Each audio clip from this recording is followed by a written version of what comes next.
Quase todo curso vai ensinar o mesmo tipo de cena, aquela Paris 1765, aquele sujeito chamado Boulanger, vendendo sopa ali e sendo processado pela própria corporação por conta disso. Só que teve gente que foi atrás dessa história dos restaurantes, atrás desses arquivos, e não achou nada.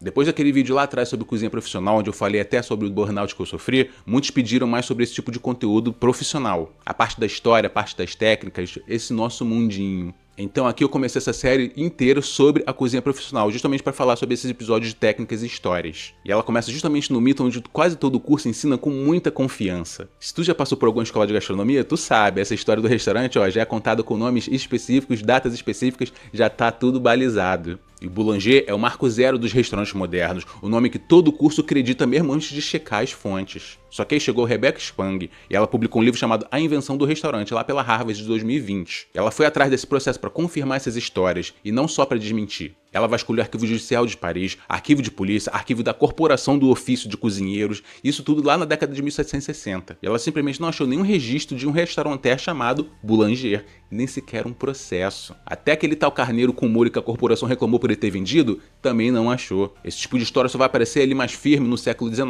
em almanaques gastronômicos. Ou seja, é memória de época, décadas depois desse suposto processo. E aí dali foi direto pro Larousse, da Larousse foi direto pra sala de aula, só que ninguém nunca checou a fonte de novo. Tem até um quadro de 1831 que aparece como uma prova, vai ter ali na fachada dele escrito T. Boulanger. Só que aquilo era uma padaria. O próprio nome Boulanger é padeiro. Ou seja, essa prova virou a prova do contrário do argumento. Só que aí o que os arquivos têm é um outro nome, que é Mathurin Rosé Chantossot. Esse nome sim foi documentado ali por volta de 1766, 1767. Ali você vai ver aquela mesa individual com mármore, aquele serviço contínuo, aquela carta com preço marcado item por item. E aí tem outro nome, Antoine Bolivier, ele abriu a Grande Taverne lá em Londres em 1782. Esse tem data e registro sobrando. Só que nenhum desses dois nomes virou o tipo de lenda que se conta em sala de aula, mesmo os dois tendo o documento provando. Já o Boulanger, que não deixou registro nenhum, é quem realmente ficou e se conta no mundo inteiro. E até esse nome carrega uma boa ironia aí. O nome restaurante, na época, era o caldo em si. É aquele bouillon concentrado, ele é praticamente um remédio, e ele vendia para quem se dizia fraco do estômago. Então as primeiras salas de restaurateur de Paris não era aquele tipo de lugar sob o prazer de comer. A pessoa entrava lá se sentindo fraca, tossindo ali educadamente, provando que ela estava mal e precisava ser cuidada, ser restaurada. Ou seja, o termo nasceu como saúde, o prazer veio vinculado depois. A escola vem de nome sem nome e vem de também a origem como se o restaurante tivesse nascido ali naquele exato momento. Só que mais de 600 anos antes de Paris, do outro lado do mundo, já tinha uma cena de restaurante escrita. E isso quase nenhum curso vai te contar.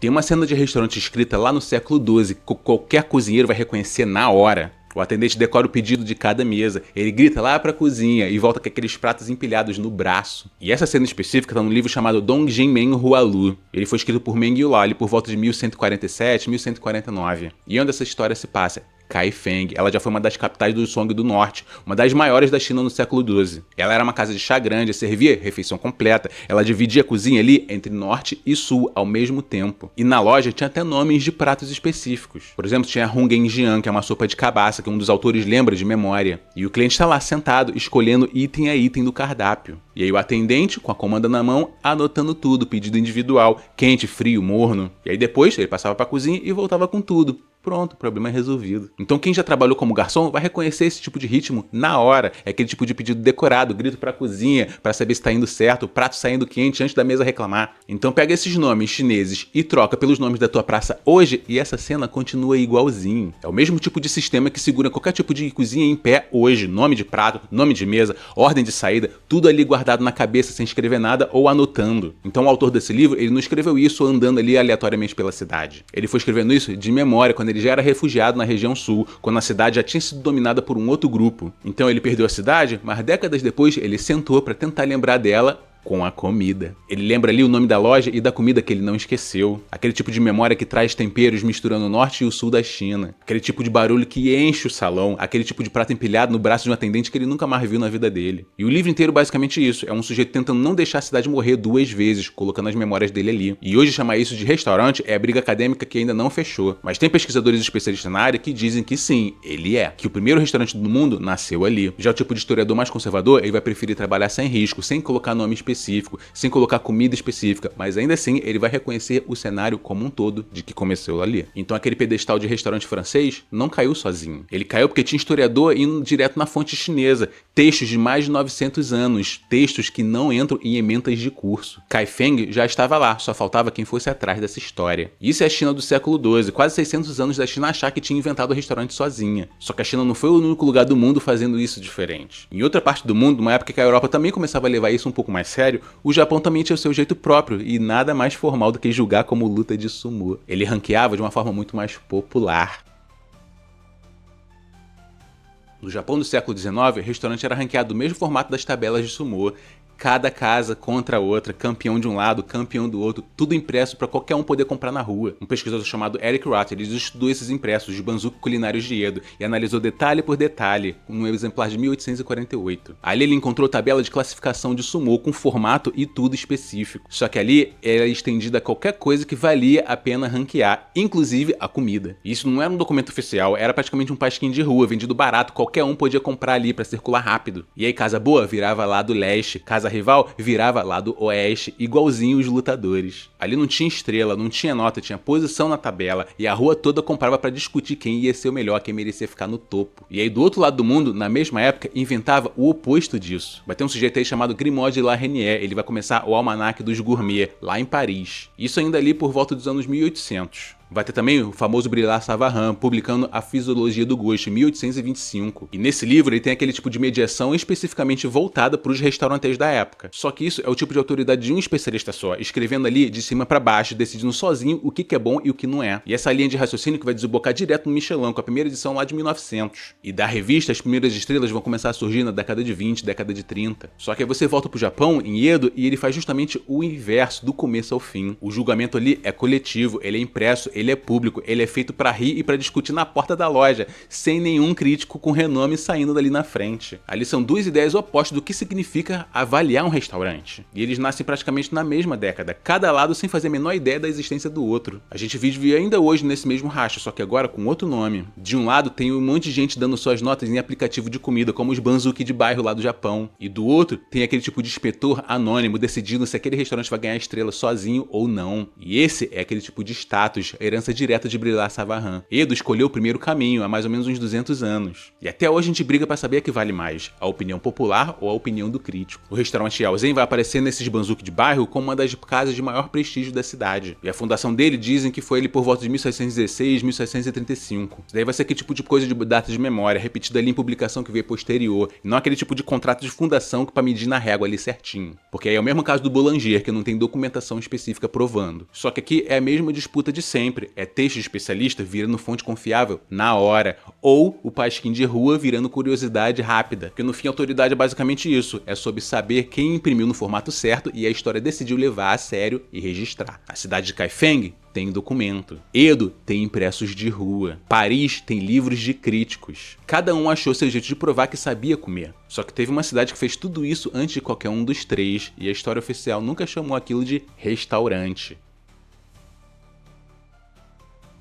Pompeia tinha 89 balcões de comida quente, nenhum deles chamado restaurante pelos historiadores hoje, e essa recusa diz mais sobre a nossa profissão do que sobre Roma em si. O Termópolis cavado ali na Régio 5 foi anunciado aí por volta de dezembro de 2020, dentro do grande projeto Pompeia. Aquele balcão em L, embutidos na pedra, resto de prato, porco, peixe, caracol, tudo ainda dentro dos potes. A pintura na parede repetiu os mesmos bichos achados dentro dos potes, dentro do cardápio, e a decoração contando tudo a mesma história. É comida quente vendendo por porção, na rua, para quem estava passando com pressa.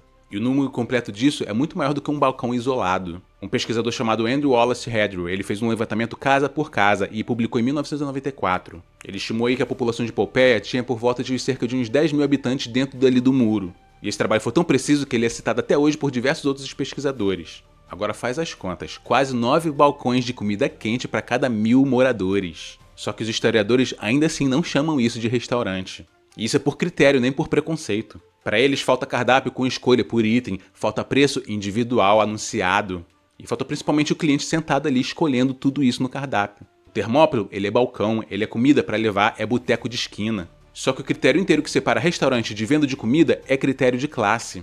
Ele exige mesa, escolha, carta, preço anunciado. Então no fundo exige também que o cliente tenha tempo sobrando e dinheiro guardado. E a história oficial da profissão acaba virando aquele tipo de história de salão caro. E do outro lado, aquele tipo de comida que alimentou o trabalhador urbano por mais de 2000 anos fica fora dessa equação. Guias de crítico, ele vai elogiar o salão, ele não elogia o balcão. Então a régua que decide quem é gastronomia sempre pesou pro mesmo lado, pro luxo. O Steven Ellis é um autor que dedicou um livro inteiro a esse tipo de economia de taberna romana. E ali ele mostra como esse tipo de balcão sustentava a rua inteira. Ou seja, ele não sustenta só quem entra, senta porque tá com fome. E ali empregava gente, girava produto, alimentava a cidade que não parava para um almoço decente. Esse é o tipo de espinha dorsal de cidade, incluída ali todo santo dia, e geralmente não é acreditada a livros específicos de gastronomia. Kaifeng tinha salão chique e barraca de rua também. Lá em Edo tinha o Yaozen, que era mais badalado, e também tinha aquele balcão de soba. Pompeia tinha os 89 termópilos. Então hoje é o mesmo tipo de divisão, só que sem a toga. A maior parte da cozinha profissional do mundo trabalha atrás de um balcão. Ele não vai trabalhar ali só atrás de uma toalha branca, e quase nada disso entra em livros de gastronomia. Qualquer um que já trabalhou numa lanchonete sabe como é que é isso. Quem senta pra comer e quem fica o pé o turno inteiro. Então Kaifeng, Edo e Pompeia mostram cada um do seu jeito que eles podem entrar sim na história dos restaurantes. Só que tem um lugar que não inventou nada disso e ainda assim levou quase todo esse crédito inteiro. A França não inventou o restaurante, ela escreveu foi o manual, e quem escreve o manual decide a palavra que todo mundo usa depois. Le Cuisinier François vai sair lá em 1651, assinado por La Varenne, que é o livro que não inventa prato novo. Só que ali ele codifica, ele vai trocar erva pesada por erva fresca. Ele vai trocar pão socado por roux como base de molho. Ele pega a técnica que já rodava solta pelas cozinhas e organiza em sistema certinho, com nome, método fixo para cada praça, cada movimento. Antes dele, a cozinha na Europa usava praticamente aquele punhado gigantesco de especiarias, herança de rota de comércio antiga. E aí, depois desse livro, passou a existir um método específico de saber cozinhar. E esse saber era o método francês, com nome para cada técnica e hierarquia de cada passo. Só que La Varenne não tá sozinho aí não. Bater Bonnefons, Marcelot, eles vão publicar nesse mesmo ciclo, décadas depois, ampliando todo esse projeto. Então tratar La Varenne como esse gênio isolado é o mesmo erro de tratar o Boulanger lá atrás como um fundador solitário. Cozinha sempre foi aquele tipo de trabalho de geração inteira testando, ajustando, copiando um do outro que dá certo. Não é aquele tipo de gênio trancado ali sozinho numa cozinha, porque é o time que faz a cozinha profissional funcionar até os dias de hoje. E aí depois vem uma outra marca que vai adicionar nessa história. O Le Cordon Bleu ele vai abrir em 1895, a partir dali da revista Le Cuisinier Cordon Bleu. Martin Distel, ele era jornalista, ele não era um chefe, ele transformou toda essa história da publicação dele em escola com nome para a vida inteira. O nome Cordon Bleu, o nome da escola, vai virar referência mundial em poucas décadas. E o nome francês virou esse símbolo de qualidade, que a indústria inteira repete, mesmo fora da França. E aí depois entra o próprio Estado francês nessa história. Em 2010, a Unesco vai inscrever o Repas Gastronomique de Français na lista representativa de patrimônio cultural e material. E ali vai ser descrito na própria candidatura como aquele tipo de prática social ritualizada para celebrar os momentos mais importantes da vida. Então ali está sendo descrito como aquele tipo de aspecto de reunir a família, reunir amigos para celebrar nascimento, casamento, aniversário, cada marca importante da sua vida, estilo de vida. Tudo isso com prato, com taça, com conversa, fazendo parte desses rituais reconhecidos. Ali é um país inscrevendo o próprio jantar como patrimônio da humanidade e ganhando. Kaifeng também tinha essa prática. Edo também com prática, impressão de rua e tudo. Mas o que a França teve foi a gráfica, a escola oficial e a chancelaria do próprio estado reconhecendo tudo esse jantar como patrimônio. E essa mesma máquina lá mais pra frente vai ganhar dois nomes que vão pesar ainda mais do que La Varenne. Carême e Escoffier. Os dois vão levar essa codificação ao extremo, cada um no seu século, só que essa conversa é para um outro episódio. Então Kaifeng, Edo, Pompeia, Paris, 4 países diferentes decidindo o seu jeito de cozinhar. Isso numa época onde as cozinhas dos 4 não sabiam da existência um dos outros. Mas deles, só um virou um manual universal, traduzido, ensinado, cobrado em prova de curso de gastronomia no mundo inteiro. Se você trabalha numa cozinha profissional hoje, você provavelmente já ouviu um chefe contar que a brigada de cozinha vem do exército, que veio lá de Escoffier, e ele que trouxe essa hierarquia militar para dentro da cozinha. Só que ninguém nunca achou o próprio Escoffier falando isso. Escoffier vai publicar o Le Guide Culinaire em 1903. E ali ele organiza essa brigada hierárquica que praticamente toda cozinha do mundo usa até hoje. Você vai ter chefe, sous-chefe, chefe de partie, cada praça com seu comandante. E a história oficial da cozinha profissional que vivem repetindo aqui é justamente essa. Ele copiou do exército porque ele serviu lá de cozinheiro na Guerra Franco-Prussiana em 1870. Só que ninguém nunca encontrou ele dizendo isso, nem em carta, nem em entrevista. Daí a dedução de biógrafo. Ele tem sim passado militar, brigada parecida com hierarquia de caserna, e essa frase virou fato repetido geração após geração, igualzinho ao fato do Boulanger. Só que dessa vez ninguém foi lá checar arquivo nenhum para comprovar isso. E essa história é repetida até hoje em curso, em livro, em entrevista com chefes renomados. E é repetida sempre com aquela mesma certeza de quem nunca foi lá checar a fonte. Virou aquele tipo de conhecimento popular que todo mundo sabe. Só que o que existe documentado aí de brigada de cozinha é outra coisa. Tem, por exemplo, as cozinhas do Palácio de Topkapı, lá em Istambul. Ali eles empregavam por volta de uns 300 cozinheiros, mais de 100 chefes especializados. E ali você já via esse tipo de organização: mestre, oficial, aprendiz, a mesma tríade usada em corporações otomanas da época. Ficavam ali sob 10 cúpulas visíveis no horizonte do palácio inteiro. Isso seria o nosso paralelo hoje com as praças da cozinha. Porque ali cada uma ia abrigar uma seção diferente. 8 de cozinha, 2 de doceria, e aí vai indo. Porque nos registros você vê praças separadas para grelhado, para kebab, para doce, para pastelaria, para pilaf, frutos do mar e até para dietas específicas. Isso é do século XV em diante, séculos antes do próprio Escoffier nascer, e sem nenhum general envolvido nesse tipo de organização. Divisão de trabalho em ambiente de cozinha é coisa que qualquer lugar do mundo vai chegar sozinho nessa mesma conclusão. Vai se transformar nisso assim que a comida virar escala e o serviço tiver a hora certa para poder sair. Diversos povos na humanidade em períodos diferentes chegaram nessa mesma conclusão. Escoffier chegou nisso também, séculos depois, e deu nome francês para o que já rodava séculos antes dele. Então quem comanda hoje uma praça de grelha, uma praça de peixe, uma praça de doce, está repetindo a mesma estrutura que já existia na cúpula otomana lá atrás: salão chinês, balcão de soba japonês, sem nenhum dos três ter ouvido falar da brigada francesa antes deles. É aquele tipo de régua que vai decidir se o teu emprego hoje tem aquele tipo de raiz antiga, ou raiz nenhuma, ou é só aquele tipo de curiosidade de museu. Então quem trabalha numa praça de cozinha hoje está nessa mesma linhagem que começou 1000 anos antes sequer da França pensar em existir, não pertence a ninguém sozinho. Os cursos geralmente só te ensinam um nome só, e agora tu sabe que a cozinha profissional nunca teve um único dono. Agora deixa aqui embaixo, qual foi a primeira casa profissional onde você trabalhou? Ou se você já estudou e se você pretende entrar nessa área profissional. Porque eu vou transformar isso numa série e vou fazer mais episódios da cozinha profissional. Até o próximo episódio.